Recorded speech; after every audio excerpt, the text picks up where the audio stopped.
გამარჯობა, მინდა მივესალმოთ ჩემს გამომწერებს და დავუბრუნდე დღევანდელ ლაივში ესეთი პატარა მიმოხილვით, პოლიტიკური მიმოხილვით, რასაც ეს პოლიტიკური ტრიბუნები, ტელევიზია წოდებულები გადმოსცემენ დილიდან პირდაპირ სინქრონის რეჟიმში. ახლა დაუკავებიათ გიგი უგულავა, პოლიტიკოსი. და გიგი უგულავას გარეშე თურმე საქართველოს არ ეშველება და ეს რამხელა უსამართლობაა, რომ გიგი უგულავა დააკავეს და როგორ გადაიტანს ამას ქართული ეკონომიკა შეიძლება ხვალინდელი დღე არ გართენდეს საქართველოში, მზე არ ამოვიდეს და მერე დასავლეთით ისევ არ ჩავიდეს და ასეთი რაღაცეები ორბიტაზე არის, მოკლედ გიგი უგულავა. პირველი თემა ეს არის.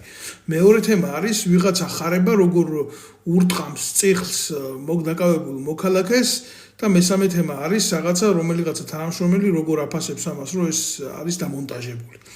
მეოთხე და მეხუთე თემა ჯერ არ არის, მაგრამ იმედია რომ გამოჩნდება, იმედია რომ გვეტყვიან ამის შესახებ, იმიტომ რომ ძალიან მაგრად გვაინტერესებს ამერიკაში ვინმემ რა თქვა, ტუალეტიდან რო გამოვიდა, ან მერე წყალი როგორ ჩარეცხა, ტუალეტში დატოვა თუ არა ტუალეტი დაბინძურებული, ალბათ მეოთხე, მეხუთე, მეექვსე თემა, დღის თემა ეს იქნება და არა ის რაც რეალურად ერთ ხალხს აწუხებს, იმიტომ რომ ის რაც ერთ ხალხს აწუხებს, სინამდვილეში არავის არ აინტერესებს. ახლა მე აქედან მიუბრუნდები ამ ეგრეთ წოდებულ ტელევიზიებს და რამოდენიმე შეკითხვას დავუსვამ.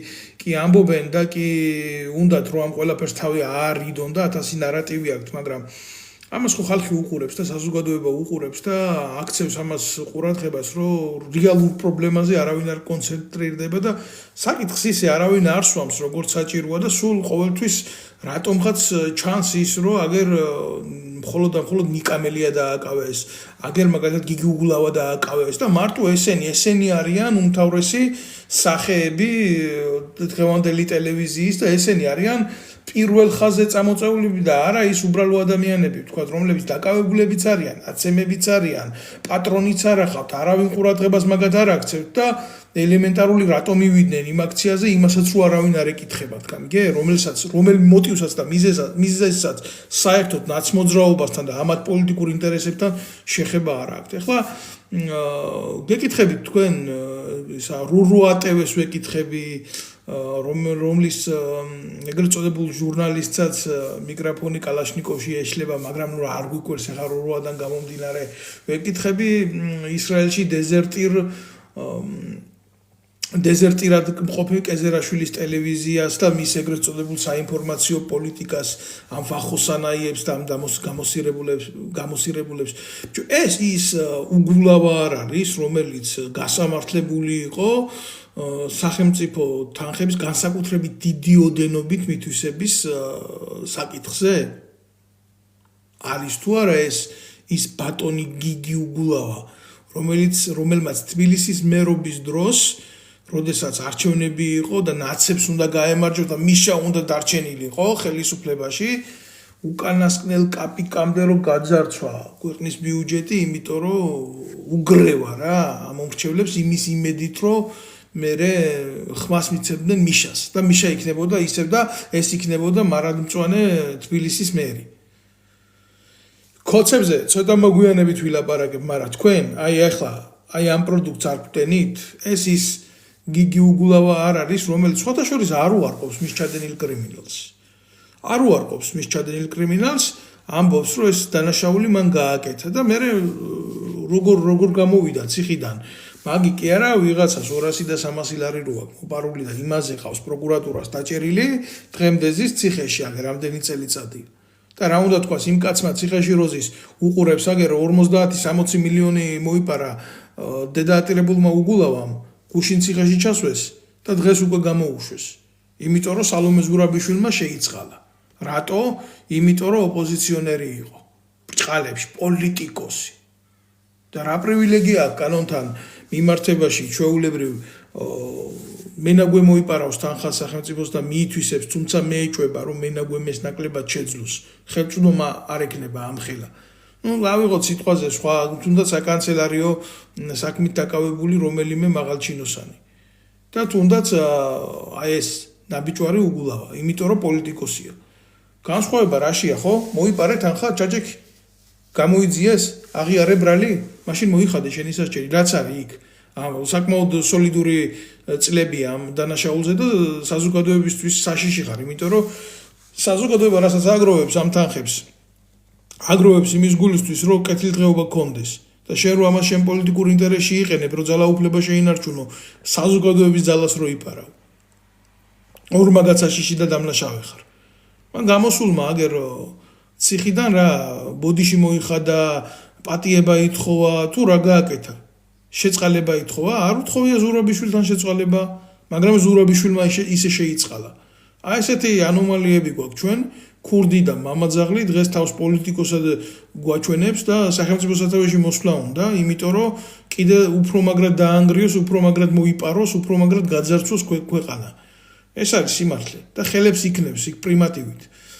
ეს ის გიგი უგულავა არ არის, რომელიც ნარკოტიკული თხრობის ქვეშ ეგრეთ წოდებულ პრივატ საღამოებს აწყობდა და სტრიპტის როც ეკავდნენ მაგის წინ მაგიდაზე და მერე ეს სურათები მთელმა საზოგადოებამ ნახა. როგორი მორალის კაცია, 1 ცოლი, 2 ცოლი, 3 ცოლი, 4 ცოლი, ჰარამხანა რო ყავდა. სულ კიდია კაცო, ასე უგნია 1000 ცოლი მოიყვანოს, მაგრამ ვიცით რა ეს კაცი რა მორალის ადამიანი არის და ვინ არის? თუ რა ვქნათ ახლა დავკავდეთ იმაზე ლაპარაკით, გიგუ უგულავა რა მაგარი ტიპია, რა მაგარად იცავს მერე ხალხის ნაჭამი ფულით დიეტას? უგულავას დიეტაზე ვილაპარაკოთ? ნაცვლად იმისა, რომ საზოგადოებას რა აწუხებს იმაზე გავაჩეროთ არჩევანი და იმაზე გქონდეს ლაპარაკი. ვინ არის გიგი უგულავა? რა მორალის ადამიანია გიგი უგულავა? რა მოგწონს მასში? სტრიპტიზი მოგწონს, მრავალცოლიანობა მოგწონს, სახელმწიფოებრივი თანხების გაფლანგვა და მითვისება მოგწონს, თუ რა მოგწონს? ის რომ ასე მარტივად შეუძლია ციხეში შესვლა და მერე ასე ჯადოქარივით უკან გამოსვლა, სად ისწერება ეს სცენები? ვინ წერს, ვინ აკეთებს, ვინ ადგენს ამ ყველაფერს?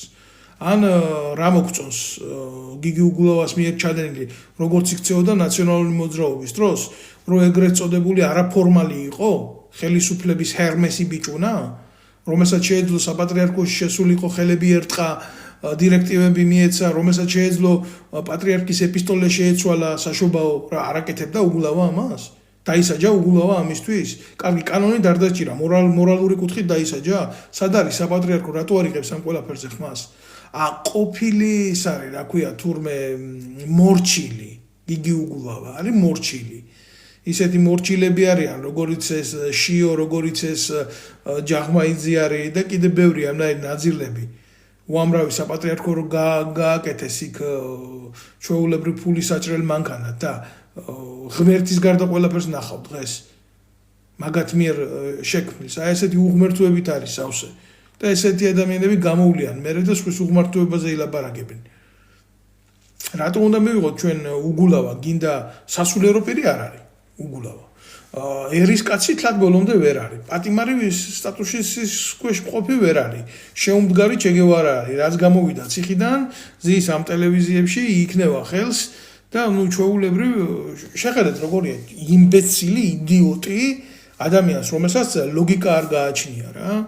ეს არის სინამდვილე, უგულავა. ეხლა დაჭერილია უგულავა და იმსჯელებს სასამართლო იმაზე, თუ როგორ უნდა დაეკისროს მას ადმინისტრაციული სახელი. კი, მაგრამ უგულავას აქციელი ეს ადმინისტრაციული სახელია მარტო.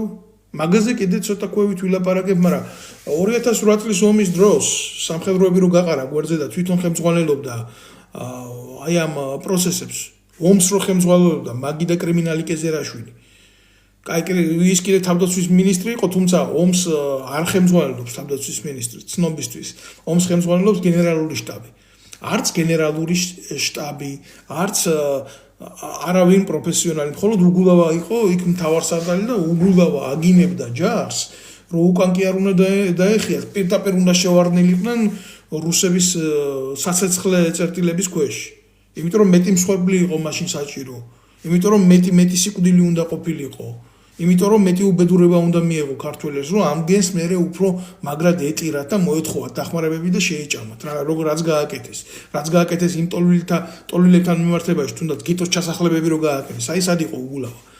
და ეხლა კიდე ციხეში წავა, უკაცრავად ბჭყალებში იზოლატორში ზის, დღეს გამოიყვანენ სასამართლოზე და იმსჯელებენ, რომ მერე რა გზა გადაკეთა პოლიტიკოსია და გამოუშვათ.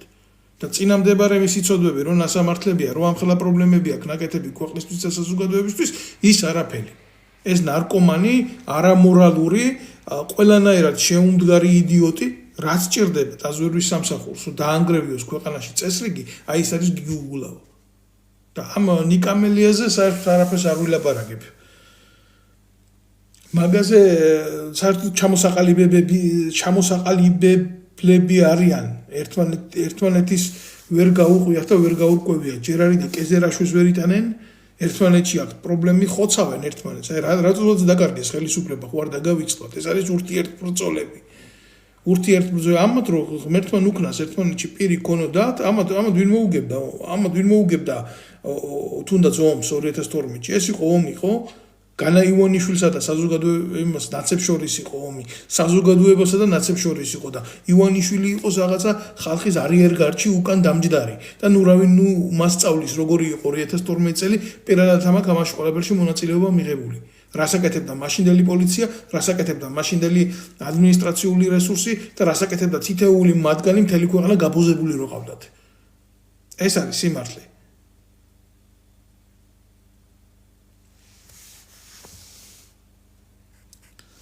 ტროლებს ვეტყვი რომ რაც არ უნდა საზიზღარი იყოს ბიძინა ივანიშვილი, რაც არ უნდა მიუღებელი იყოს საზოგადოებისთვის, რაც არ უნდა ცუდი იყოს ვერასოდეს, აი თქვენ მართლა ნაძირლებო, ვერასოდეს ვერ შეცვლით ბიძინა ივანიშვილს, ვერასოდეს. რატო ვერ შეცვლით მაგას გეტყვით ამ წუთას ძალიან მარტივად, იმიტომ რომ ბიძინა ივანიშვილი იყო ის ტიპი, ვინც თქვენ გაფინანსებდათ ნაცებს 7 ნოემბერს, მათ შორის ჩამჯდარი იყო თქვენს პოლიტიკურ რგოლში და გირჩევდათ როგორ გეცემათ ხალხი უბრალო ადამიანები. ბიძინა ივანიშვილმა თქვენ გამოგიყენათ, გიხმარათ, გისწავლათ და ეხლა თქვენი მით უმეტეს ნახევარი პოლიტიკური ელიტა ვინც აკავთ არის ნაბიძინა ივანიშვილარი ტიპები. ხიდაშელები, უსუფაშვილები, ბევრი ყავთ, ბევრი მაგნაირები, სავსე ხართ, ბიჭო, იცი რანაირი ტიპები ხართ, ირგვლივ დამოყრილები, აი, ჯერო ნაცი იყო, მერე კოცი რო გახდა, მერე კოციდან ისევ ნაცი რო გახდა. და ნუ ახლა ბიძინა ივანიშვილს აქვს ძალიან დიდი ფორა თქვენთან მიმართებაში.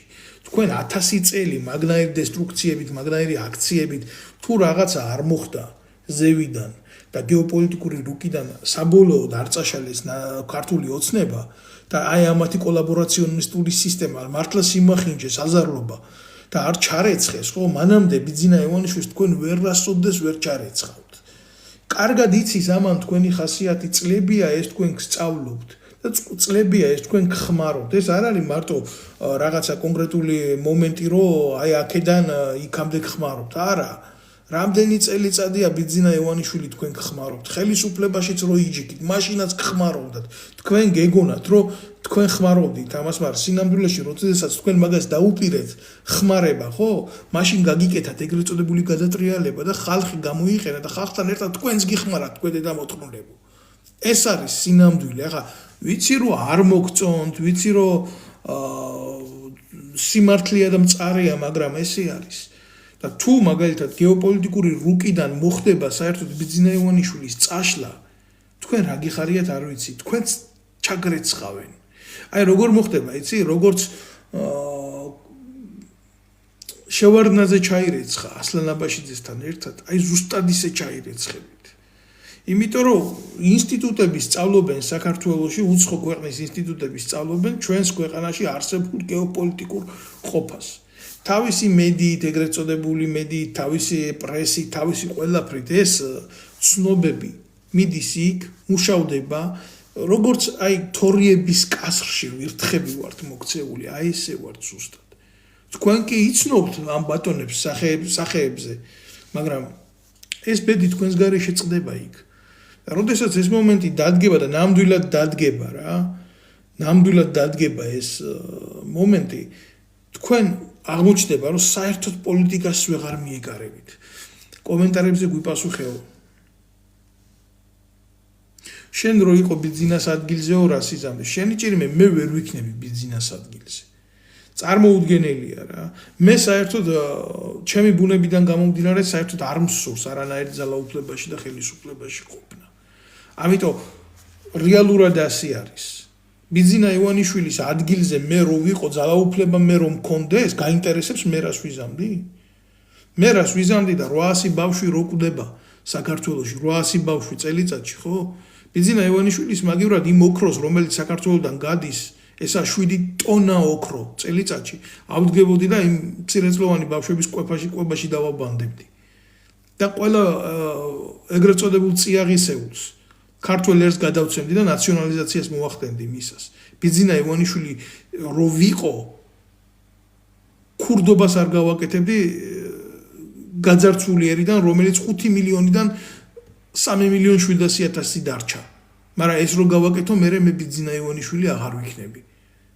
ავიცი, იმედია უპასუხე შენ შეკითხვას, მაგრამ ვერაფერს ვერ გეტყვი რა.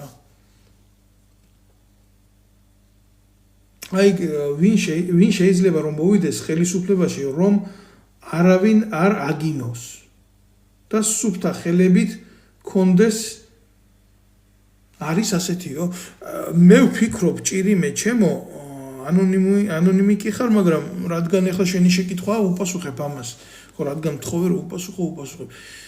ხელისუფლებაში რო ხარ 100%-იანი ვერ იქნები. 100%-იანი წარღვნა არ იყო დედამიწაზე, ნოე მაინც გადარჩა თავისი კიდუბანით, ხო? იცი ალბათ, ეს იმედია იცი. ხო, ვიღაცას მოეწონები, ვიღაცას არ მოეწონები, მაგრამ თავარი არსი ხელისუფლებაში ყოფნის რა არის, იცი? საზოგადოების უმრავლესობას მოწონდე თუ არ შეიგიყვარებს.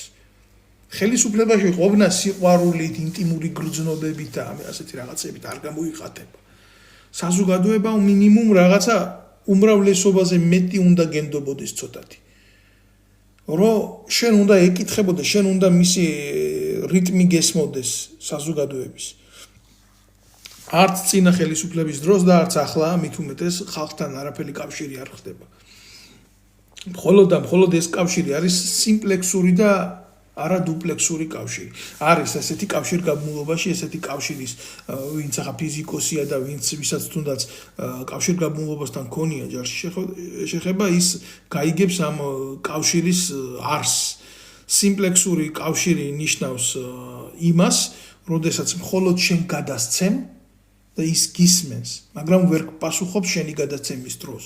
და დუპლექსური კავშირი არის, როდესაც აი თუნდაც ჩვენ ახლა ინტერნეტით საუბრობთ, ან WhatsApp-ით, ან Skype-ით ერთმანეთს ურეკავთ, ან ტელეფონით, აი ესეთი მომენტი არის დუპლექსური კავშირი. ან ტელეფონით თუნდაც რა მარტივად რო აიღო. აი ესეთი კავშირი საზოგადოებასა და ხელისუფლებას შორის არ არის. არის მხოლოდ სიმპლექსური კავშირი. მე შენ გადმოგცემ და შენ მე აგიკრძალე იქეთ რო გადმომცე. არა. ეს არის ჩვეულებრივი საღით მონობა, დიქტატურა არის, როდესაც შენ არ გესმის არაფრის და შენ კარნახობ მარტო შენი თამაშის წესებს.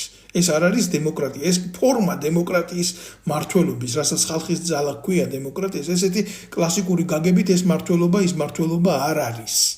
დღეს არის ჩვენ გვყავს ბიძინა ივანიშვილი, გუშინ ყავდა ბიძინა ივანიშვილი, გუშინ წინაც ყავდა ბიძინა ივანიშვილი, 12 წელი საერთოდ ბიძინა ივანიშვილია ხელისუფლებაში და უახლოესი 12 წელი თუ ასე გაგრძელდა და ზევიდან რამე არ შეიცვალა და გითხარით საიდანაც ზევიდან უახლოესი 12 წელიწადი ქვეყანაში გვეყოლება ბიძინა ივანიშვილი, სანამდე ქართველი ერი საბოლოოდ არ დაკარგავს ქვეყანაში უმრავლესობას, აი ესეთი თამაშებით, უგულავებით, ასეთი თამაშებით, რომელსაც ქვია მაგალითად მელიებით და ნაციონალური მოძრაობით და ბოლოს აღმოვაჩენთ, რომ ქვეყანაში ჩვენ აღარ გვაქვს ეთნიკური უმრავლესობა და ჩვენ ქვეყანაში ვიხილავთ სხვა ტომელებს, განსაკუთრებით ჩინელებს, აგერ ინფორმაცია მომაწოდეს, რომ თბილისში სუროგაციული სახლი გახსნეს არალეგალურად და 1000 სიმამაძე ხდება და სხვათა შორის საპატრიარქოს ერთ-ერთ მაღალჩინოსანს გვარად შაიშმელაშვილს, ესეც არ არის შემთხვევითი, აგერ უყურებთ შაიშმელაშვილი ჯარს ანგრევს, პოლიციას ანგრევს, სამღვდელოებას ანგრევს, სუროგაციის ცენტრებს ქონებას აქირავებს და იქ 1000 უბედურებები ხდება და სუროგაციული წესით ჩასახული ბავშვები იღუპებიან და მთელი უბედურება არის. საქართველო არის შავი ხვრელი. შავი ხვრელი და ასე იქნება ყოველთვის, მანამდე კიდევ ერთხელ ვიმეორებ, სანამდე აი ესეთი სიმახინჯეები იქნება ქვეყანაში და პოლიტიკური ქაოსი შეჭამს წესრიგს და კანონი არ იკანონებს. პარალელურად ჩვენ რას უყურებთ, იცით? ჩვენ უყურებთ მდინარაზის ეგრეთ წოდებულ გამოსვლებს, რომელიც გვაჯერებს, რომ კანონი გამკაცრდა, რომ ახლა თურმე მთავრობის წევრს თუ შეეხები, ამაზე თურმე ციხე იქნება, აქამდე თუ გაფრთხილება იყო და ესეთი იდიოტობები აქ მეაყოლეს ადმინისტრაციული მოხელეც, იმიტომ რომ ახლა მარტო თავის თავზე ხო არ დაწერენ კანონს, სხვა რიცხვიან ჩვენ დავწერით ჩვენ თავზე კანონი. უკვე აღარ სიამოვნებთ რა, ქუჩაში ვიღაცა რო ხდება და დედას უთხრავს, ეს აღარ სიამოვნებთ რა. ამიტომ ჩუმად იყავი შენ, თუ არა მე შენ ამის გულისთვის დაგიჭერ. აი ესეთი მომენტია რა. სად არის გამოხატვის თავისუფლება, სად არის საზოგადოებრივი აზრის გამოთქმის და გამოსახვის საშუალება, ფორმები, სივრცე სად არის? სივრცე აღარ არის საქართველოში. სივრცე დაკეტილია საქართველოში, ყველანაირი სივრცე საზოგადოება არ არსებობს საქართველოში, არსებობს მხოლოდ პოლიტიკურად მართული დანაშაულებრივი სინდიკატები. ეს არის ივანიშვილის, ეს არის სააკაშვილის, ეს არის ხაზარაძის ბრძოლები. ეხლა რა მიდის, იცით, გაერთიანებული არის ძირითადად ის ძალები, რომელიც ბიძინა ივანიშვილის მთელი ამხის მანძილზე ყავდა სექსუალური აქტის ქვეშ, იმიტომ როგორც გაგიხსენით მე თქვენ, საზოგადოებასა და სახელმწიფოს შორის არანაირი კონტაქტი არსებობს, სახელმწიფო ქართული ოცნების მიერ დამონებული საზოგადოებას უკავშირდება მხოლოდ სიმპლექსის რეჟიმში, დუმპლექსის რეჟიმი აქვს მხოლოდ ნაციონალურ მოძრაობასთან, ხაზარაძესთან, ანადოლიძეებთან, ხიდაშელებთან და საერთო ჯამში ესეთი ურთიერთობა, ესეთი კავშირი არის სექსუალური კავშირია გაუკუღმართებული წესით, პირდაპირ ვიტყვი, რომელიც მიზნად ისახავს მხოლოდ და მხოლოდ ქართული ოცნების აბსოლუტურ ძალაუფლებას. სამწუხაროა ამ ყველაფრის ლაპარაკი, მაგრამ სათქმელია, იმიტომ რომ ჩვენ ხედავთ დიდ ეკრანზე ვიღაცა ისევ და ისევ ხარებას, გუშინაც ამაზე ვლაპარაკობდი, დღესაც სალაპარაკო ეს თემა მაქვს, იმიტომ რომ არ იცვლება ეს რეალია. ვიღაცა ხარება ბრიყვი ბლაგვსახა, რომელიც მერაბიშვილის დროს ორ გვამს ეძებდა მისი დაკვეთით, დღეს უკვე მოქალაქეს ცემს თურმე აი წიხლს ურტყამს ბეჭს მიაღოლებს თან წიხლის ჩარტყმის დროს, რომ მაგარი ნოყიერი, მაგარი პროდუქტიული იყოს მის მიერ დარტყმული წიხლი. მადლობელი ვარ ყურადღებისთვის, ვინც მიიღურებს. და ვთხოვ ყველას მოიწონეს და გააზიაროს ეს ყველაფერი.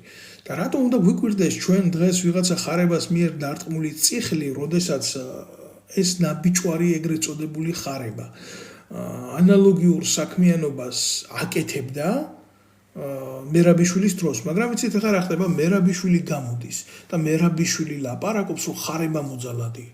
საოცარი სიუჟეტი გვაქვს ხალხო.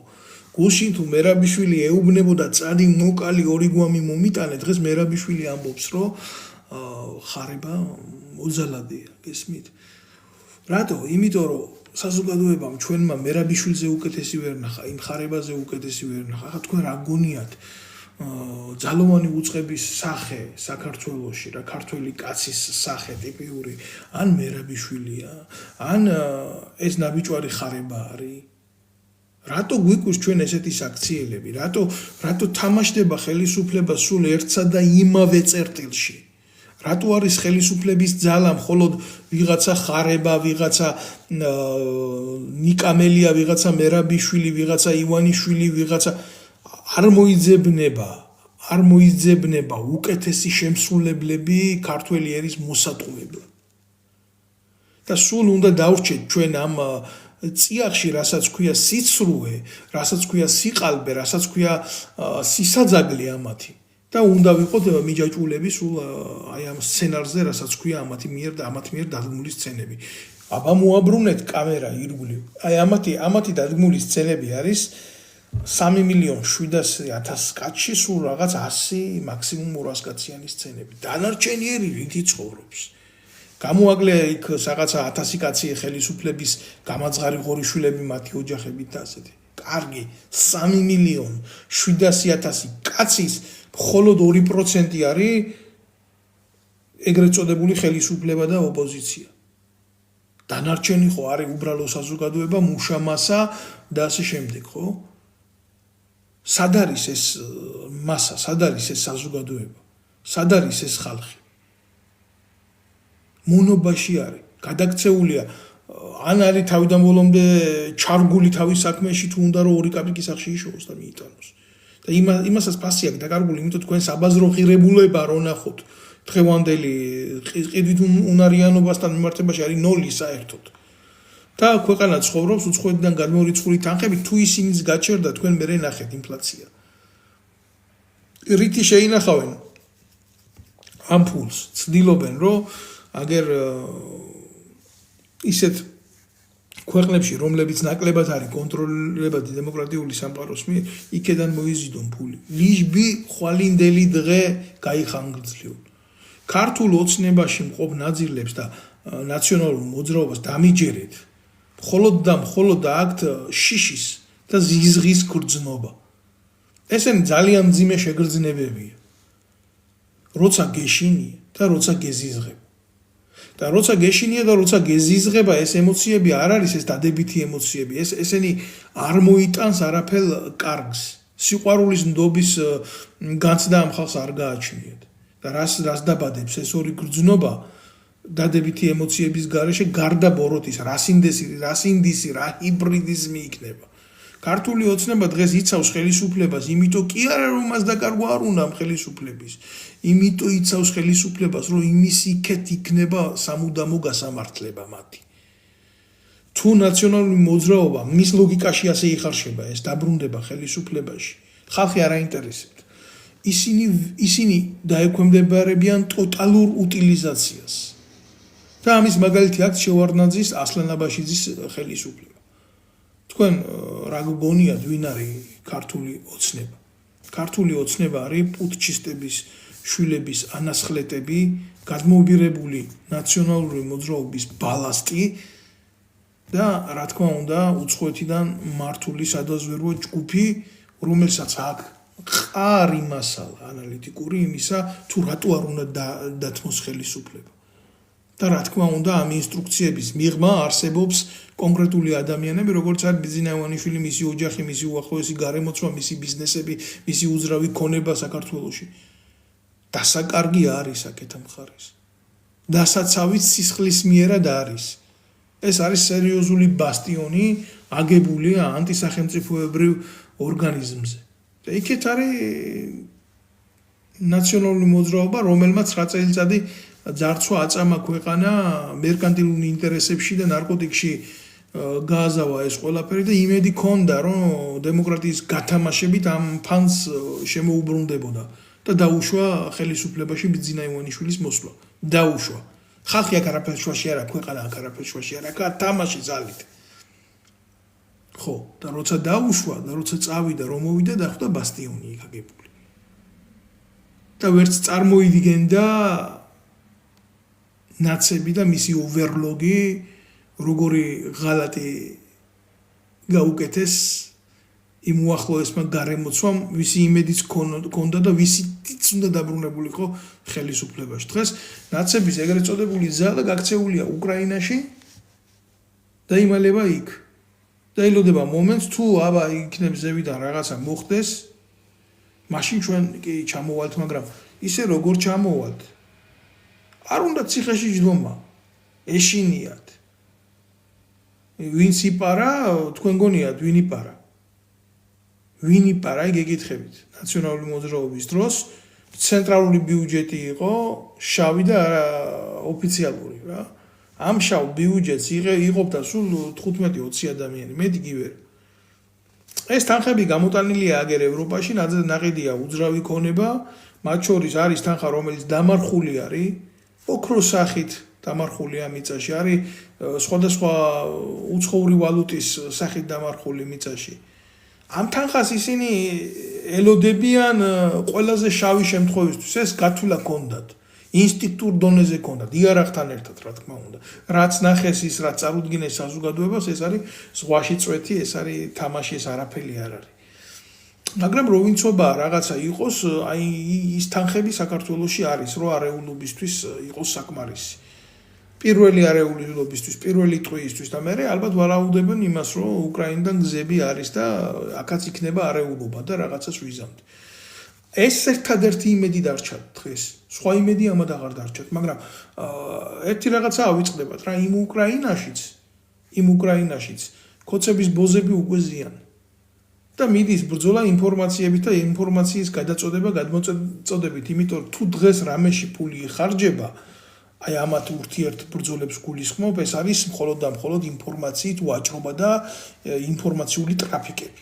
ქართველი ერი აქ არაფერში არ არის. ქართველი ერი მარტო განიცდის მონობას, განიცდის შიმშილს, განიცდის უსამართლობას, განიცდის ტერორს და ამათი ინფორმაციული და დეზინფორმაციული საშუალებებიდან არის ნახმარი. აი ეს არის სიმართლე. მე ამ შეფასებებს რო ვაკეთებ, ამ შეფასებებს იმიტომ კი არ ვაკეთებ, რომ ვიღაცამ არა მე ვაწვდი ამითი სიმართლე საზოგადოებას რა. თუ არა და თუ არ გჯერათ ჩემი, აი დააკვირდით რა, ეგრეთ წოდებულ ტელევიზიებს, რამდენი ტელევიზია ოპერირებს რა. დღეს იმაში ეთერში უკაცრავად მე აქ ვერავის ვერ ჩავთავ. თქვენი ჭირია. ესეთი დაგეგმილი ლაივი არ მაქვს. ოპერირებს იმედის ტელევიზია, რომელიც არის ცალსახად პროკოცური. იქეთ არის საზოგადოებრივი მაუწყებელი, რომელიც არის პირდაპირ პროკოცული, ეს ორი ტელევიზია არის პროკოცული ტელევიზიები. საშინელებები ხდება საზოგადოებრივ მაუწყებელში კი ვიძახით, რომ ეს არის საზოგადოების კუთვნილება, საზოგადოებას ეკუთვნის, არაფერი არ ეკუთვნის.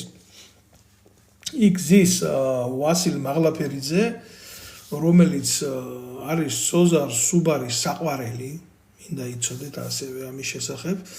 მთელმა ერმა იცის ეს, რომ როდესაც ბატონი სოზარი სახალხო დამცველი და ახალაიას ყოფილი უფროსის სახალხო დამცველის ინსტიტუტში თავის დროზე მისი მიღებული იყო ახალაია მის მოადგილედ მისი დანიშნული. ხო ცხინვალის მიმართულებით, როდესაც ახდენდნენ ოპერირებას, ყველამ ნახა თეთრ ნივაში როგორი აქტის მდგომარეობაში ყავდა წაგუზული სოზარ სუბარს ვასილ მაღლაფერიძე. ასე რომ იცოდეთ რა, ვერც სახალხო დამცველად და ვერც საზოგადოებრივ მაუწყებელში მაღალ თანამდებობაზე ვერ მოხვდები თუ უკნიდან გასინჯული არ ახარ. ესენი არიან პირდაპირ შერწყმულები ერთმანეთში. აი ესეთი ტიპი არის ვასილ მაღლაფერიძე. ბრჭყალებში ცნობილი პუბლიცისტი და ძალიან გენიალური პიროვნება. ჭამენ ერთმანეთს. იქაც ომი მიდის. როგორ მიდის ომი იცი? შუა საუკუნეებში რო რაინდები ერთმანეთზე ცუდი შედარებაა, მაგრამ უნდა ვთქვა, ეტაკებოდნენ და აი ცხენები რო ერთმანეთთან ბრძოლობდნენ. სანამდე ნაციონალური მოძრაობა და ქართული ოცნება ერთმანეთს ეტაკება ხელისუფლების გასაყოფად, მანამდე ეს ჩვეულებრივი ქვეშელონის ნაცები და ქოცები როგორც ცხენები ერთმანეთის ებრძვიან. ადამიანები არიან ჩვეულებრივი, აი ფოთლები, ბალახები, ასეთი შეუმჩნეველი ორგანიზმები, რომელსაც შეგიძლია ფეხი დაადო და გაზონზე გადათელო. აი ესეთი შედარება იქნება სწორი დღევანდელ მოცემულობაში რა. ხო, აი ესეთი მოვლენები არის საქართველოში, ესეთი მოვლენები ვითარდება. არავინ არ შემოაბრუნებს იმ კამერას, არავინ არ დაგანახებს თქვენ და არავინ არ გეტყვით, რომ სინამდვილეში რას განიცდის ქართველი ხალხი, როგორი შიმშილობა მიდის ჩვეულებრივ მოსახლეობაში, რა უბედურება ტრიალებს განათლების სისტემაში, რა საზიზღრობები ხდება, ამაზე არავინ არ ილაპარაკებს რა. რაღაცებს მართალს იძახი, მაგრამ შენც მაგარი ისახარო რა, მე არ ვახსენებ ეს ვინ ამბობს ამას? ვიღაცა ფსიქიატრიული კლინიკა აქვს, ესეთი ხა მას გამზდელი უნდა ვაგინო მე, მაგრამ რო ვაგინო რა აზრი აქვს? ჩამჯდარი არის იქ და აგერ აღებული აქვს რა ნარატივი, ხო და იქ კოცებს რასაც ყოფთ ის თურმე მართალია და რაც არ აწყობთ, აი იმაში თურმე მთელი საზოგადოება ფალოსი ყოფილვართ. ისი ამის დამალული დედა მოვხარ მე პირში. რა მნიშვნელობა აქვს? ხო იცის ვინც არის და ხო მიდის დედის გინება რა. რა უნდა უთხრა მე ყოფილი ვარ თუნდაც გაბოროტებული, შეგამოსირებულო, რა მაბოროტებს, აწყობილი მაქვს ცხოვრება, ჩემ თავს ხედავ იდეალურად, ჩემი ქვეყნის დარდი რო არ მქონდეს, ხო? მე არანაირი პრობლემა არ მაქვს, ხო? პრობლემები გაქვს შენ, შეკულიანო, საკუთარი სახელი და გვარი რო ვერ დაგიწერია. საკუთარი სახელი და გვარი ვერ დაუწერია შიშისგან. რატო? გესაუბრეთ ამაზე, რომ იმიტომ რომ შიში არის სერიოზული ემოცია, სერიოზული შეგრძნება. კარგს არაფერს არ ბადებს რა. ამიტომ urჩევნია, აი რომ რა დღეშია მთელი ერი მოქცეული რა. urჩევნია რომ ამ ყველაფერს მოусმინოს, გაატაროს, ჩუმად იყოს და ოღონდ თვითონ არ გამოჩნდეს. სადღე თუთაშხიაში რო არის სარჩიმელია და ის ყაჩაღდა ბანდა რო აიყვანს, გზიდან ხალხს რო გადაიყვანს და ძარცვავს. და ვიყვიროთო ქალებმაო, რო ლაპარაკობენ ეს დატყვეულები და ვიყვიროსო, სხვა მოდა ვიყვირებ მეცო. აი ესე არის უმრავლესობა. მოქცეული და ეს არაფერი კარგისკენ არ წავა. კარგი, ჩემოკარგებო, მე მინდა რომ დღევანდელი ვიდეო შეგონება, ასე ვიტყვი, დავასრულო, აზრი არ აქვს. ვინც უყურებს, ვთხოვ რომ გამოიწეროს ეს ვიდეო არხი, მინდა რომ მივაწოდო ინფორმაცია, ბევრს გააზიაროს, შემოვერთდით, იმიტომ რომ მე ვიცვლი, მით უმეტეს ახლა ვიცი რომ დაგეგმილი არის ძალიან დიდი ბოროტება ქვეყანაში, ყოველდღიურად მოუძებნი დროს რომ აი ამათ დედა უტირო. რამდენჯერაც ესენი გამოჩნდებიან და თავის დეზინფორმაციას გაავრცელებენ, იმდენჯერ გამოჩნდები და დედას გიტირებთ რა. მით უმეტეს იმისა, რომ უკვე ქვეყანაში დაუძახეს სერიოზულ დესტრუქტანტს, ლევან იზორია ჩაიყვანეს საქართველოში, ეს იმიტომ გააკეთეს, რომ ყველა ბოროტი, ყველა ნაბოზვარი გააცოცხლონ, რომ საზოგადოებაზე წავიდეს ძალადობა და ეხა უბრალო ადამიანებიც ხო არიან იმის მიღმა რა, ესენი არიან გლავარები, გასაგებია, მაგრამ იმის მიღმა უბრალო ადამიანები შეცდომაში შეყვანილი ხალხი და ახალგაზრდები, რომლებსაც უბრალოდ არც ის ომი არ უნახიათ ქვეყანაში, არც ამათი რეპრესია არ გაუვლიათ, არ იციან რას ნიშნავს უბედურება, რას ლაპარაკობ, ვინც მოესწრო ნაციონალური მოძრაობის მმართველობას, ხო? ყველა მიცის როგორ იყო, იცი? თუ აი ის არ მოწონთ რა, მაგალითად ოჯახში. აი რადონის გახრწნილი ნაბოზრები იყვნენ რა, ის არ მოსწონთ, ხო? რა მოხდებოდა? ის მთელი ოჯახი აღმოჩნდებოდა გაშავებული. არავის არ უნდა ემუშავა ოჯახში. პურის ფული არავის არ უნდა ქონოდა. თუ ჩათვლიდნენ რომ აი ამ ტიპზე ძალადობა განსახორციელებელი არ იყო, მაშინ აი ამ ფორმით ახორციელებდნენ ძალადობას რა. რა მაგარი ექიმიც არ უნდა იყავი, რა მაგარი პროფესიონალიც არ უნდა ყოფილიყავი, რა მაგარი ჟურნალისტიც არ უნდა ყოფილიყავი. აი იყო ესეთი პროფესიები, რომლებიც ამათ პირდაპირ ვეტოს ქვეშ ექცეოდა, მაგრამ თუნდაც მნიშვნელობა არ ქონდა, თუ მატორისტი ყოფილიყავი, მანქანის მაინც დაკტოვებდნენ უმუშევარი რა. მთელ ოჯახს დატოვებდნენ უმუშევარი, იმიტომ რომ არ უნდა ძმაო რა, შენ იყავი მტერი მაგათთვის გამოცხადებული რა. და ვიცი მე ეს ყველაფერი როგორ იმართებოდა, საკუთარ ტყავზე მაქვს ეს ყველაფერი გავლილი და გადავლილი და თუ ვინმე ამას გრძნობდა საკუთარ თავზე, თუ ვინმე მიცის, აი როგორი იყო, იცი, დღეს და ღამეს ვერ გაარჩევდი კაცს, ისე მოგიქცევდნენ საქმეს რა. დეზინფორმაციას ცალკე შეგიხსავდნენ, საკუთარ ქვეყანაში ცოცხლად დაგალპობდნენ, გასვლის საშუალებასაც არ მოგცემდნენ. და თუ ვინმე ძლია ნაციონალურ მოძრაობას და მის სიბილწეს ძლია ასეთმა ადამიანებმა, ასეთმა გაუბედურებულმა ადამიანებმა რა, ერთხელ და საბუდამოდ მივიდნენ და უტირეს ყოფა რა. ერთი გადატრიალება მოვაწყოთო ბატონო დავითო, ჩუმად იყავი მეგობარო, მაგის თქმაც კი უკვე ისჯება.